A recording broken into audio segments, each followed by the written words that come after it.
Important Toyota Tacoma fuel pump recall questions you need to ask before you take your truck in for the fuel pump recall.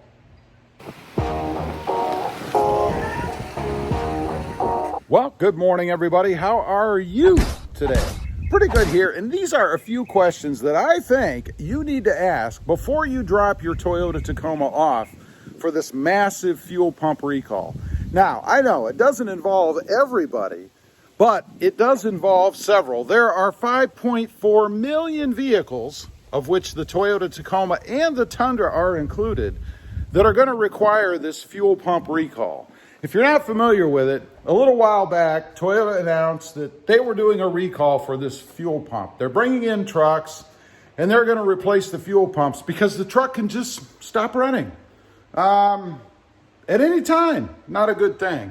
So there are a few things that I think are important to ask before you actually drop the truck off. Now, the first one is it truly a replacement fuel pump?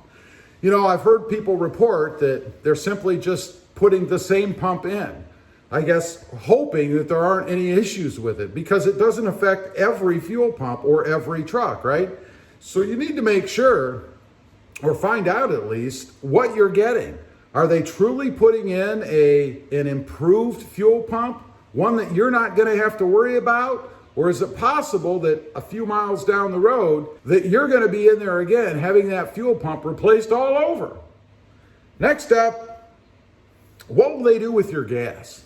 You know, I was thinking about this myself. It's kind of a crazy thing, but I've heard it recommended that you bring the truck in with no more than a quarter tank of gas. But let's be honest. I mean, you're going to be out there driving around in circles for hours, making sure that your tank goes down. I would imagine a lot of people probably don't do that.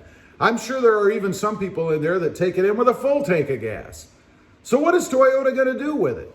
Are they going to put it back in your truck? Are they just going to dispose of it and you just lost, I don't know, depending on where you live, $30 to $50 in gas? It's something to think about. I'm just curious myself. Will they actually drain the tank, store it in something, and then refill your truck with that gas when they're done? And if they do that, how well are they protecting the integrity of that gas? You know, is it going into a container that had antifreeze in it or that had oil in it? Just something to think about. You could be having a whole nother problem that wasn't even related. I don't know. Next up, how long will it take them to do the job? This seems to vary wildly. You know, I've heard a short time of 2 hours, all the way up to a whole day, 8 hours. Do you really want to be sitting there that long? I mean, surely there are other more productive things you could be doing if you choose, right? So how long is it really going to take them? I wouldn't just show up, go over to that waiting area and hope that it's going to be done quick. They should be able to give you some sort of an idea, an estimate, as to how long it's going to take so that you can plan your time. Next, will your truck feel different when they're done? Now, so far, I got to admit, everything I've heard about the new fuel pumps is positive. In other words, the truck seems to be more responsive, seems to be a little bit quicker. I've had a lot of people report that to me that have already had this done, that the truck actually felt better with this new improved fuel pump. But I'd be curious to know what your dealer has to say. Is there any difference? Can you expect any different performance? What about fuel economy? Is it going to affect your wallet going forward? Is it going to be better? Is it going to be worse? Just things to find out before they actually do it, so you're not surprised down the road, so that you have all the information that you need as the consumer, as the truck owner. Lastly, or next rather, will they give you a loaner? If you have one of these dealerships that tells you it's going to take all day or 6 hours, I mean, do you want to sit there 6 hours? I don't know. Are they going to give you a loaner? Are you going to be free, or are you going to be held captive to be able to go out and do what you want to do? You know, I think that if it's going to be several hours, they certainly should give you the option of taking a loaner if you want. Now, I realize a lot of the dealerships have these little shuttles where they'll drive you around and drop you off somewhere, but that's just more of your time, right? It's not like you're going to snap your fingers and the shuttle shows up to get you. They're going to have other people in that shuttle probably. And in today's environment, do you want to be sitting in there with other people? I don't know. You got to think about that too, unfortunately. But what are they going to do for you?